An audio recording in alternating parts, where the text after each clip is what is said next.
कथा छूट जाएगी। महाराज कथा छूट जाए, हमने प्राण खा लिए। फरवरी में हमको 1 तारीख से फिर जाना है वही कथा करने।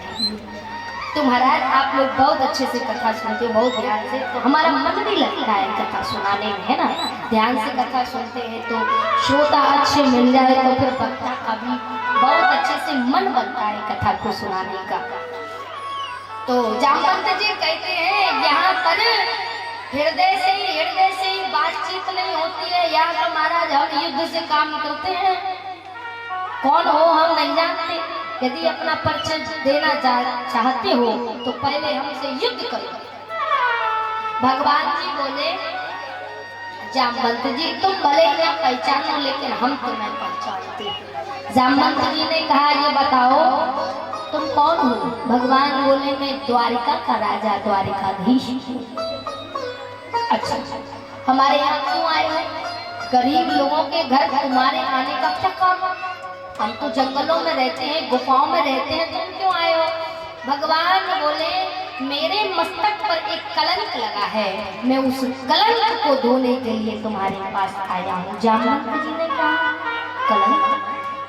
बोले हाँ, मैं कैसे धो सकता हूँ? भगवान बोले सीधी सी बात है, ना मैं तुमसे युद्ध करूंगा ना तुम मुझसे युद्ध करोगे, कोई परिचय नहीं देना पड़ेगा। सीधी सी बात कि जो तुम्हारी कन्या है वो जिस मणि को लिए है वो मणि आप मुझे दे दो और मैं उस मणि को लेकर के यहाँ से चला जाऊंगा। जामवंत जी बोले खबरदार, मणि चाहते हो तो पहले मुझसे युद्ध करो, युद्ध में मुझे हराओ। अगर युद्ध में तुमने मुझे हरा दिया मणि भी तुम्हारी और मेरी कन्या भी तुम्हारी। भगवान बोले ये तो धमना, युद्ध करना पड़ेगा। भगवान बोले ऐसे नहीं मानोगे। जामवंत जी बोले नहीं, तनिक युद्ध करो ना, युद्ध करके ले जाओ आप। यदि तुम बलशाली हो, योद्धा हो तो युद्ध करो। भगवान जी बोले यदि तुम्हारी यही इच्छा है तो चलो हम तुमसे युद्ध करते हैं। महाराज आज जामवंत जी में और द्वारिकाधीश में युद्ध होता है। खूब घमासान युद्ध हुआ। दाव पेच जिसके पास जितने थे अपना बल दोनों ने दिखाया, अपने दाव पेच दोनों ने लगाए। बराबर युद्ध करते करते जामवंत जी को और द्वारिकाधीश को 28 दिन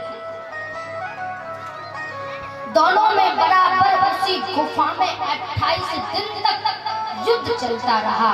जब 28 दिन बीतने के बाद जब जामवंत जी की नस नस ढीली पड़ गई तो भूमि पर धड़ाधड़ गिर पड़ी। शरीर में कष्ट होने लगा, पीड़ा होने लगी। जामवंत जी ने हाथ जोड़ लिए, प्रभु अब आपको तनिक भी परिचय देने की आवश्यकता नहीं है, मैं आपको पहचान गया हूँ, लेकिन मैं आपको इस रूप में नहीं जानता, मैं तो आपको राम के रूप में जानता हूँ। एक बार आप मुझे राम रूप दर्शन करा दो, मेरा जीवन धन्य हो जाएगा, मैं कृतार्थ हो जाऊंगा। भगवान ने कहा, जामवंत जी ने कहा प्रभु इस मणि के कारण आप यहाँ आए, इस मणि की आपको क्या आवश्यकता पड़ी? आपके पास तो ऐसे सैकड़ों मणियां होंगी, फिर आप इस मणि को लेने क्यों आए? भगवान ने कहा जामवंत तुम नहीं जानते हो, इस मणि का कलंक मेरे मस्तक पर लगा है, मैं इस कलंक को धोने के लिए इस मणि को लेने आया हूँ। ये मणि एक सत्राजित नाम का राजा है उसकी है। सत्राजित नाम के राजा के भाई का नाम है प्रसेन, जो जंगल में मारा गया।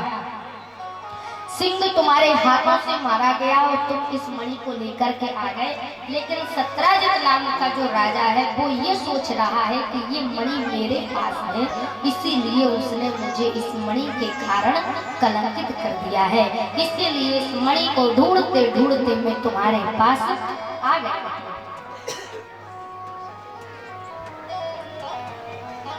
इसीलिए मैं इस मणि को ढूंढते ढूंढते तुम्हारे पास आ गया। और जामवंत जी मुझे एक वचन में सिद्ध करना था। जामवंत जी ने कहा कैसा वचन? भगवान ने कहा शायद तुम्हें जामवंत जी याद नहीं हो, जब मैं सूर्य वंश में आया था तो जब युद्ध के समय एक बार तुमने कहा था प्रभु मेरे हाथों में बड़ी खुजली मच रही है, मुझे भी ऐसा लग रहा है कि मैं युद्ध कर लूं, मेरे युद्ध करने के लायक यदि कोई योद्धा कोई बलवान हो तो भेजो, मैं भी युद्ध करूं। भगवान ने कहा जामवंत जी तुमसे युद्ध करने के लिए अभी यहाँ पर कोई नहीं है, यदि तुम्हारे हाथों की खुजली मिटानी है तो मैं तुम्हारे हाथों की खुजली को मिटाऊंगा। बोले प्रभु कब? बोले जब मैं यदुवंश में अवतार लेकर के आऊंगा तब मैं स्वयं तुमसे युद्ध करूंगा। मुझे ये वचन पूर्ण करना था, इसीलिए आज मेरा तुमसे युद्ध हुआ, ना चाहते हुए भी, लेकिन मैंने तुम्हें वचन दिया था, आज मैंने वो वचन भी पूर्ण किया। जामवंत जी धन्य हो जाते हैं। प्रभु आप इस मणि को ले जाइए और आप कलंक से मुक्त हो जाइए। मणि को ले जा रहे हो प्रभु, मेरा समय पूरा हो गया है, बुढ़ापा है और आपसे युद्ध किया है तो वैसे ही मैं तो परास्त हो गया हूँ, न जाने कब इस देश से मेरे प्राणों का त्याग हो जाए। मेरी ये कन्या है, ये किसके सहारे रहेगी, किसके सहारे जिएगी? संसार में मेरे अलावा इसका कोई नहीं है, इसीलिए प्रभु आप मणि को ले जा रहे हो, साथ में मेरी जामवती को भी ले जाओ। इस प्रकार से मणि के साथ प्रभु ने जामवती जी को लिया है, मणि को लिया है। सुंदर राम रूप के दर्शन आज महाराज जामवंत जी को द्वारिकाधीश कराते हैं। बोलिए राघवेंद्र सरकार की जय हो। इस प्रकार से सुंदर राम रूप के दर्शन जामवंत जी को कराए हैं। जामवंत जी सुंदर राम नाम का जाप करते हुए अपनी गुफा में लेटे हुए हैं। इधर महाराज जामवती को लेकर के अपने साथ उस मणि को लेकर के भगवान श्री कृष्ण सत्राजित नाम के राजा की नगरी में प्रवेश करते हैं। जैसे ही भगवान ने नगरी में प्रवेश किया है, सत्राजित नाम का राजा भगवान से युद्ध करने के लिए दौड़ा है। और यह एक सूचना आई है मेरे पास, श्री श्याम सुंदर जोशी जी बनवार वाले की ओर से 1100 रुपये भंडारी में दान दिए गए हैं। इनके लिए जोरदार तालियां कर ध्वनि से भगवान के अनेक लौटाएं और इनका भंडारा सदैव भगवान बना रखे, सुख समृद्धि शांति इनके घर में सदैव बन रहे। जैसे ये युद्ध करने के लिए दौड़ा है, भगवान ने कहा सत्राजित वहीं ठहर जाओ, अगर तुमने हमसे युद्ध किया तो ठीक नहीं होगा। पहले तो तुम्हारा दोष ये है कि तुमने बिना किसी प्रमाण के मुझे कलंकित किया। बताओ तुम्हारे पास क्या प्रमाण है जिसके कारण बिच्छू के डंक की तरह तुमने ये बात फैला दी कि मैं चोर हूँ? प्रमाण दो कि मैंने तुम्हारी मणि कहाँ, कैसे, किससे चुराई है, किस उद्देश्य पर तुमने मुझे कलंकित किया। सत्राजित नाम का जो राजा था, दिमाग में बात तो आई क्योंकि उसके पास कोई प्रमाण है ही नहीं। फिर बोला मेरे पास प्रमाण है। बोले क्या? क्योंकि तुमने मणि को मांगने का प्रस्ताव मुझसे रखा था, मैंने वो मणि तुम्हें नहीं दी, इसीलिए तुमने मेरे भाई को मार दिया और मणि छीन ली। भगवान ने कहा झूठ बोलते हो, ये बात नहीं, मैंने तुम्हारी मणि को नहीं दिया। तुम सत्य जानना चाहते हो तो सुनो, ये रही तुम्हारी मणि और सोचो, सुनो कि ये मणि कहाँ से आई हो, कैसे आई है। इस मणि को ले जा करके तुम्हारा भाई जंगल में शिकार के लिए गया।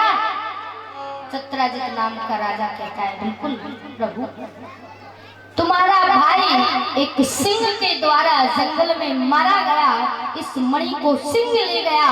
सिंह जामवंत जी के द्वारा मारा गया, इस मणि को जामवंत जी ले गए। जामवंत जी ने ले जा करके इस मणि को अपनी कन्या जामवती को दिया। जामवती को मैंने अपने साथ, इस मणि के कारण मुझे जामवती से विवाह करना पड़ा, और इस मणि के कारण मुझे अपने सबसे श्रेष्ठ वृद्ध जो मेरी सभा में थे, मुझे उनसे युद्ध करना पड़ा, सिर्फ तेरी मणि के कारण, कि इस मणि का कलंक धुल जाए। तुमने मुझे कलंकित किया, ये रही तुम्हारी मणि, संभालो अपनी मणि। सतराजा नाम का जो राजा है, मणि को अपने अंजलि में लेता है और क्षमा याचना करके भी भगवान के चरणों में दंडवत गिर जाता है। कहता है, भगवान मुझे क्षमा कर दो, अपराध हो गया, जीव है, जीव से गलती हो ही जाती है, अपराध हो ही जाता है, आप मुझे क्षमा करें। भगवान ने कहा, ठीक है, तुम्हें कलंकित करना था, तुमने कलंकित किया, लेकिन कलंक को धोना मेरा काम था, सो मैंने धो दिया। तुम्हारी मणि तुम जानो, तुम्हारा काम, ले जाओ इसे। सतराजा ने चरण पकड़ लिया, नहीं नहीं प्रभु, ऐसा नहीं होगा, ये जो मणि है अब इसकी आवश्यकता तो मुझे भी नहीं है। इस मणि की आवश्यकता मुझे भी नहीं है। भगवान ने कहा, क्यों, तुम्हें क्यों नहीं है इस मणि की आवश्यकता?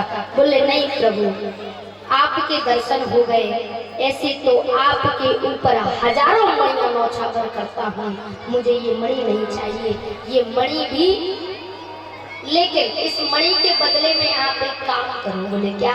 बोले, मेरी एक कन्या है। अब भगवान को इस मणि के चक्कर में देखो कितने विवाह कर देते हैं। बोले, ये मणि भी मुझे नहीं चाहिए, अब इस